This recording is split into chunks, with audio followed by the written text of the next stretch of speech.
Hi there, welcome to episode 64 of Paranormal Blip. Now, I am a quiet one today because I am on holiday in Elafonisi in Crete, and all around me people are sleeping, so I've got to be really quiet. So, lots and lots to cover, and this is a fallout episode. It is a special episode because I don't have my laptop with me. So I'm going to be doing the voices.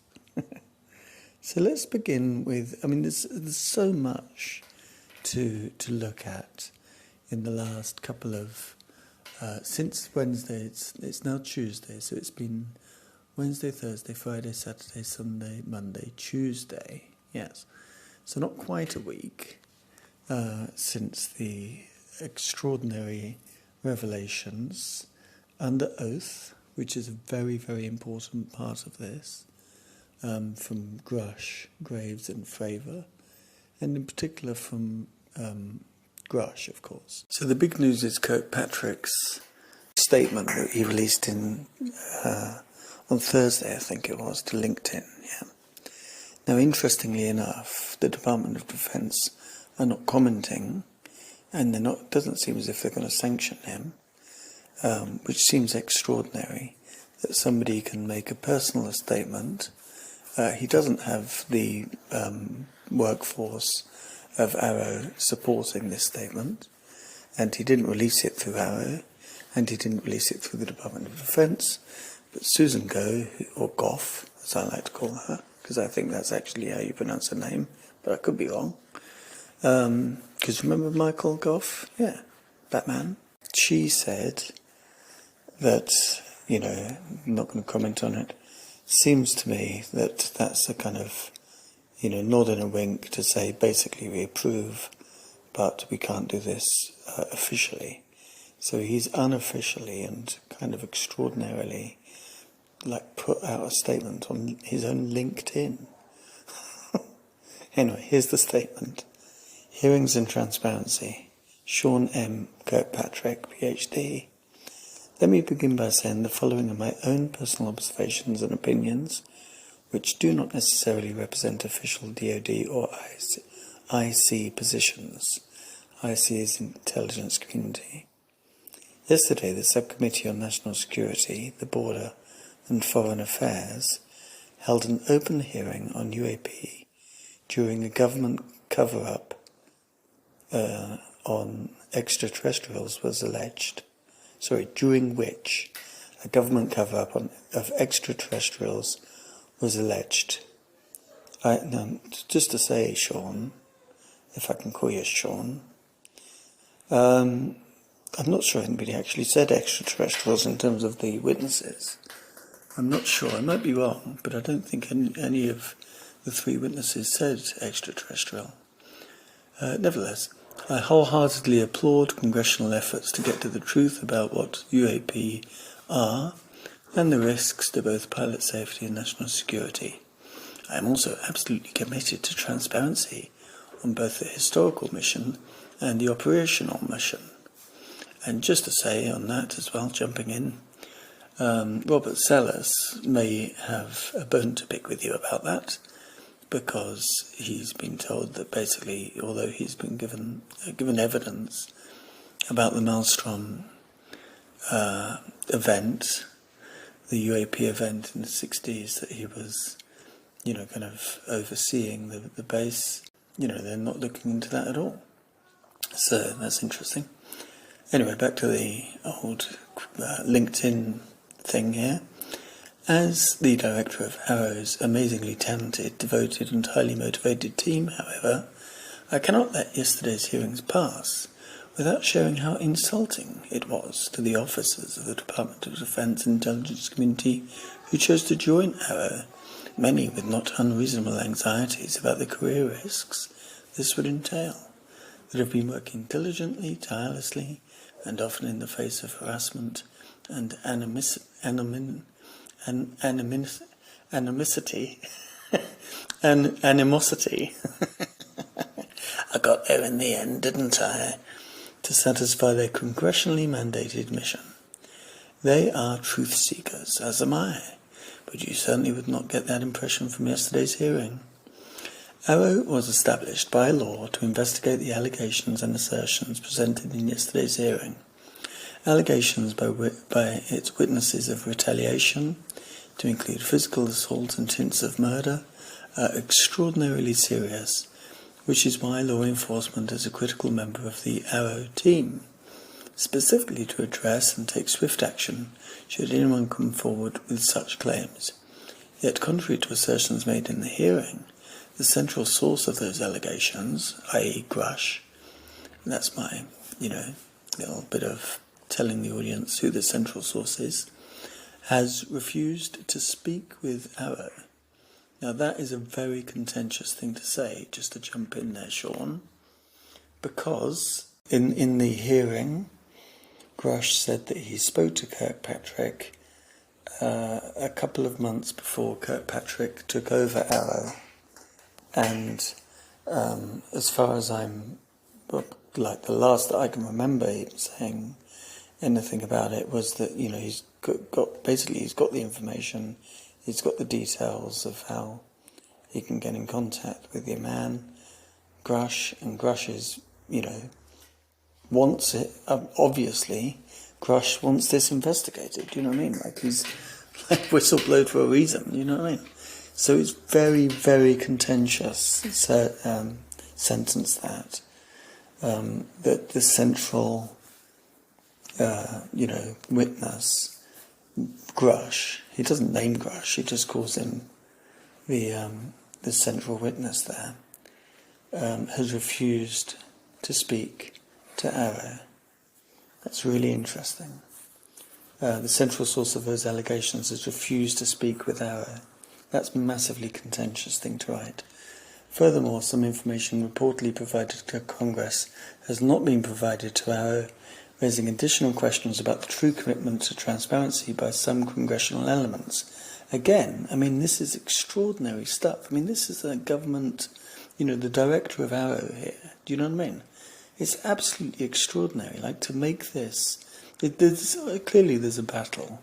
And part of the battle is like kind of working out what to make public and what to keep private, I cannot see the benefit that this has in terms of the public understanding of ARROW's role by making a statement like this. I just can't see it. There might be other things that I'm not familiar with, publicly and certainly kind of privately. But in terms of the kind of public response to this, as you can imagine, people are up in arms. Anyway, let's go back. The subcommittee, whose questions and oversight duties are irreproachable and in genuine need of answers, has never asked ARROW for an update on the reporting system, the historical review, the operations, and the S&T strategy that ARROW leads and is undertaking. What's S&T? Is that like strategy and tactics, I suppose? But strategy? Maybe it's something else. A rational person watching the hearing might reasonably assume that both the witnesses and the members had an understanding of the department's and the IC's progress since the establishment of ARROW around this time last year, only naturally leading them to conclude that ARROW has been ineffective, non-transparent and delinquent in its legislative mission. ARROW briefs the Defence and Intel Committees regularly, and since the last NDAA, the Homeland Defence, S&T, Security and... what the hell is S&T? Anyway, and several other committees as well.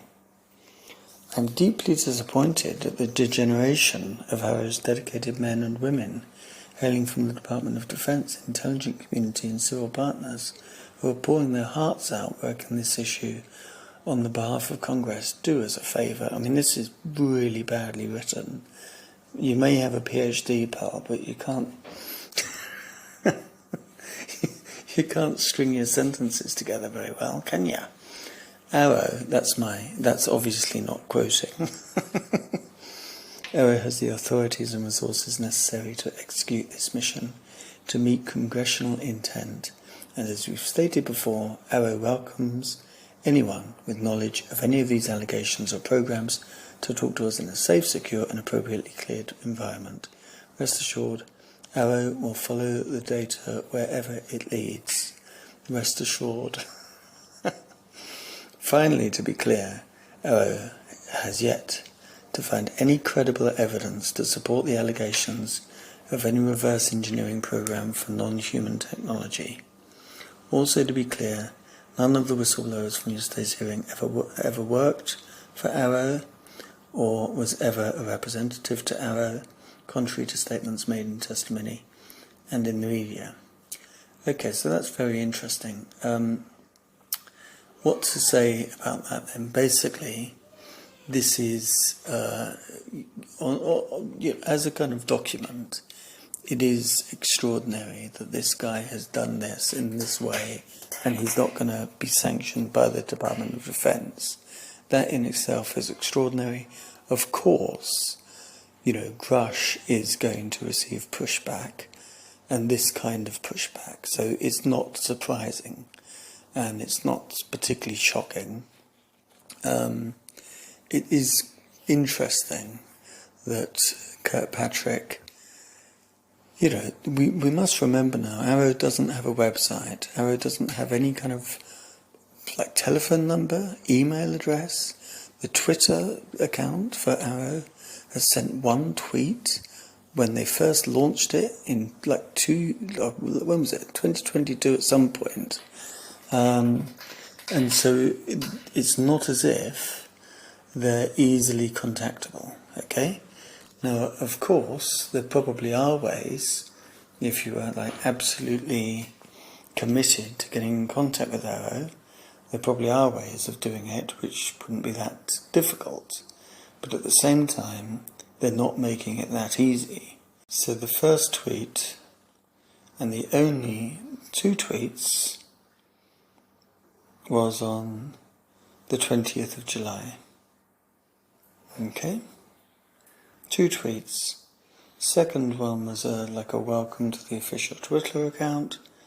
The first one was the welcome to the official Twitter account. Second one was, as we grow the office, begin building upon the previous efforts. We will provide updates on our progress here. So that was over a year ago. So a year of silence. And the guy's got the audacity to say, hold on a minute, what about all the amazing work we've done? Well, he did give that briefing during the NASA public meeting that was, when was that, about 2 months ago? And in that briefing, very interestingly, he said that there had been a Five Eyes meeting, that I think Canada has confirmed that, but everyone else is silent about it, and of course not a peep out of the UK. But also he said that there are, many metallic spheres, and people suggested, well, how does he know they're metallic? But he sees there's many metallic spheres all around the world, and they don't know what they are, which was an extraordinary thing for him to say. So with Kirkpatrick, just before we move on to something else, Matt Laszlo, who I interviewed about a month ago, is a fantastic interview with him. He is doing excellent work. He's on the Hill every day interviewing Congress people, and one of the things that he's focusing on now, obviously, is UAPs. And he spoke to Gillibrand, I think this was the day of or the day before the hearing, but it was before the hearing, and it was before Kirkpatrick's kind of intervention. And Gillibrand said, now, some people are saying, oh, well, we don't know if it's still going to happen. There's no reason for me to think that she still doesn't want this to happen. Gillibrand says that she wants to meet with Grush, and she wants to meet with Kirkpatrick, and she wants both of them to meet as well, which would be really, really interesting if Gillibrand is this kind of person that can put these two together.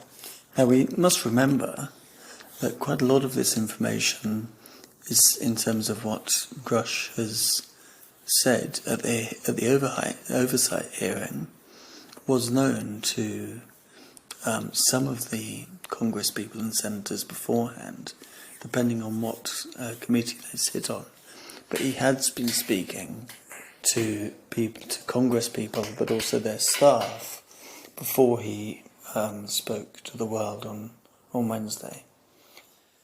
So now another thing just to mention is Burchett did an interview where he said that he had 6 people lined up, but 3 of them dropped out for various different reasons. He implied, if not publicly, like kind of said it straight out, that they were being leaned on. You know, they received telephone calls, or for whatever reason, they didn't want to go ahead with it. And a number of journalists, including Ross Coulthard, has said that there are some people he knows that are working directly in the program, as it's known, who want to speak out, and they're quite close to coming forward and, you know, becoming public, and they're just looking at how Grush is treated. So it's really important that we kind of remember that, you know, and they're quite happy with the seriousness with which, you know, the people on that subcommittee were speaking to Grush, and the kind of the respect that all of the witnesses received, you know, but at the same time, this is you know, nothing is inevitable, you know. We hope and expect that there will be other hearings with other committees quite soon, in the next couple of months, but it really does matter how people are treated, and it really does matter that people like Grush are protected. Weaponized did an incredible episode today, which basically was like Macho Man teaming up with Hulk Hogan. It was like unbelievable, you know. And here's Jimmy Snuka in the corner here, not getting much action, but the big boys all got together. So it was a merging between Weaponized, George Knapp and Jeremy Corbell, and the Need to Know dudes, Ross Coulthard and Bryce Sable. And they had an absolutely fascinating conversation, really, really interesting.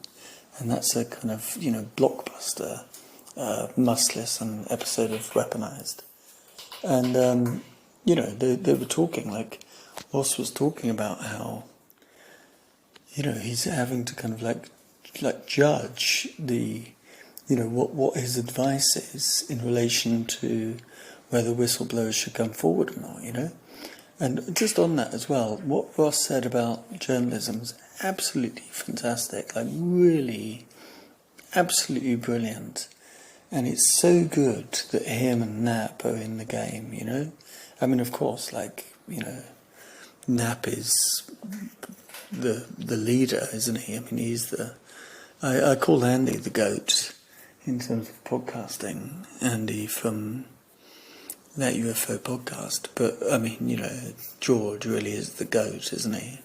He's the GOAT of goats. Talking about goats, that we saw a goat in the tree the other day here in Crete. The mountain goats in Crete are something to behold, I tell you. This place where I am at, it's this little... it's a holiday resort, it's a seaside resort called Elafonisi. Elafonisi, if you want to look it up. It's in Crete. And it's famous for its pink sand. And it's interesting, I was looking at the pink sand today. I haven't been here for about 10, 11 years.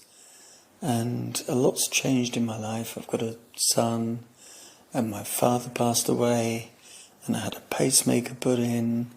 So like lots and lots of changes in that since the last time I was here. And I was walking down the like sandy beach, looking at the beautiful waves. It's absolutely beautiful conditions here in Elafanisi. And I was looking at the pink sand, and it's interesting because the place has grown like massively in those 10 or 11 years since I was last here. There's 2 huge, great big car parks, this new kind of large hotel that we're staying in, and it used to be that there were a couple of tourist buses would come from Hania, which is the biggest city in Crete, and they do like the hour-and-a-half journey along the, hairpin roads in the mountains and the dogleg roads in the mountains, the dogleg corners. There's more doglegs than Battersea on that road, I tell you, it's like unbelievable. Very treacherous. Not just treacherous, but very treacherous. And anyway, thousands of people come in. It used to be that people would arrive at 10 o'clock with the buses and leave at 4. But now they've built car parks.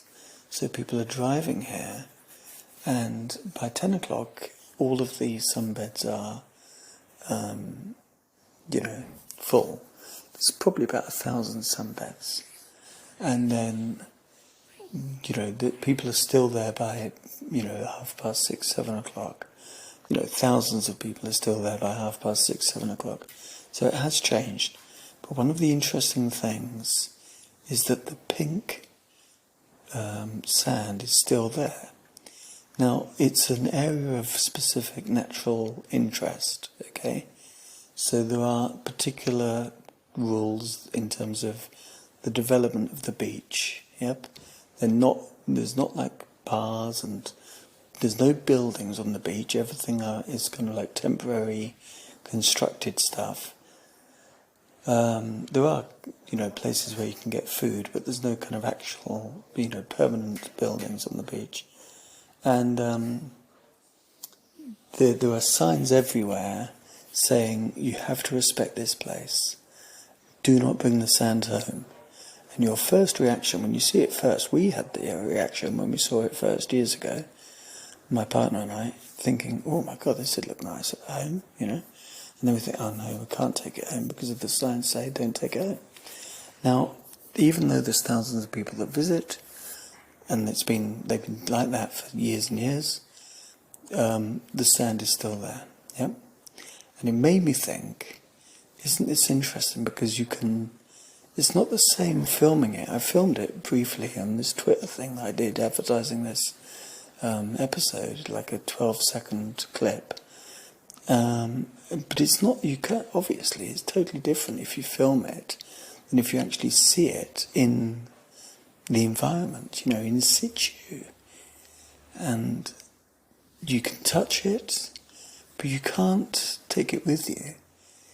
So it's this fleeting moment when even if you have it in your hands, that soon it will just be a memory, It's intangible, and it's extraordinary, absolutely extraordinary place.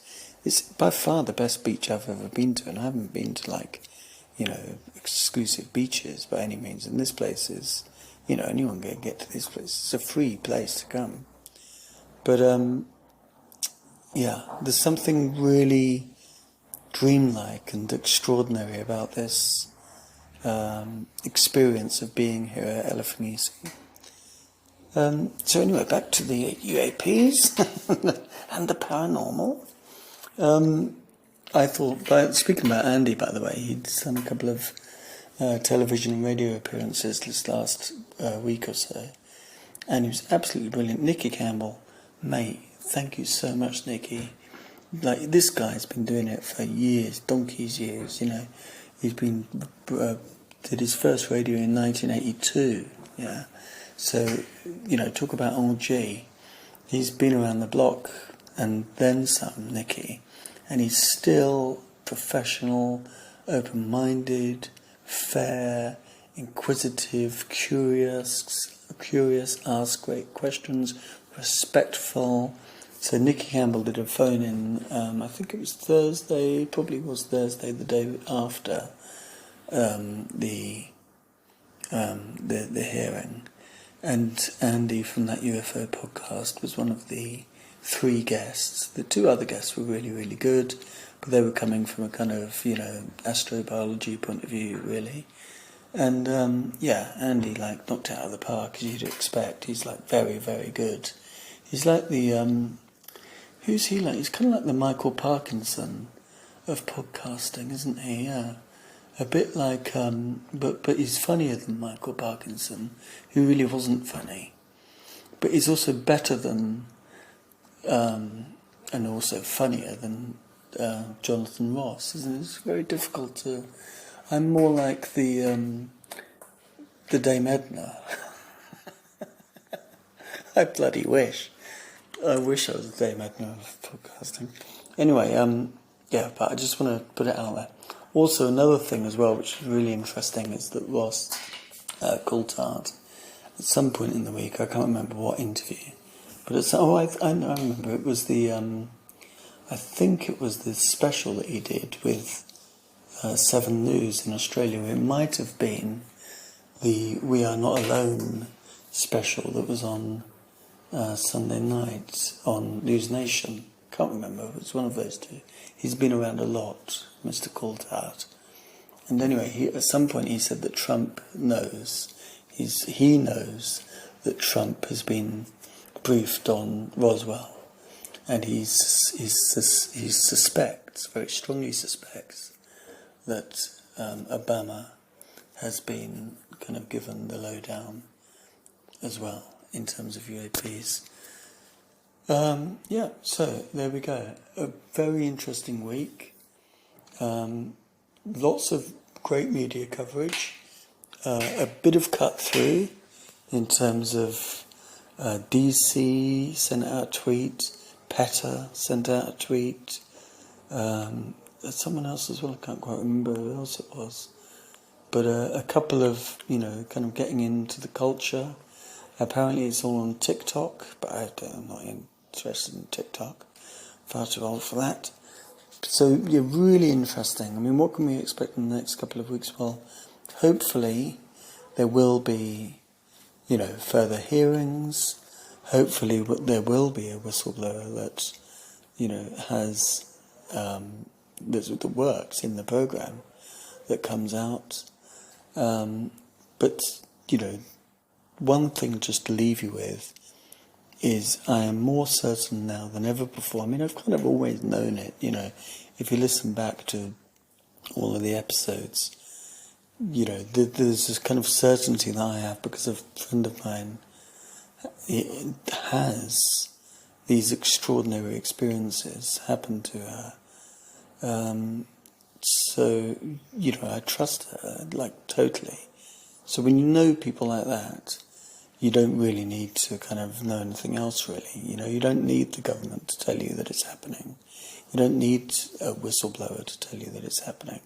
You kind of know that it's happening because you trust the people around you, So, having said that, obviously, it kind of helps for the kind of general public to start to assimilate the idea that we are not alone. There is an intelligence, a non-human intelligence that has some kind of contact, that has established some kind of contact with, us, with humans. I mean, the Tic Tac event, as an example, is a kind of contact, yeah? Now, let alone the, massive amounts of data in the form of testimony for, people that have had contact, like actual, contact experiences. So it's really, really interesting, and it's never been more alive, Anyway, episode 65 will be quite soon. I've going to speak to a guest the middle of next week, which I'm really, really excited about. He is an absolute leader in this field of UFO research and UFO podcasting, and So I'm really looking forward to speaking to him. I'll probably do an episode before that when I get back to Britain, because I'm sure by that time, within the week, there'll be some other movers and shakers. In the meantime, take care of yourselves and see you later.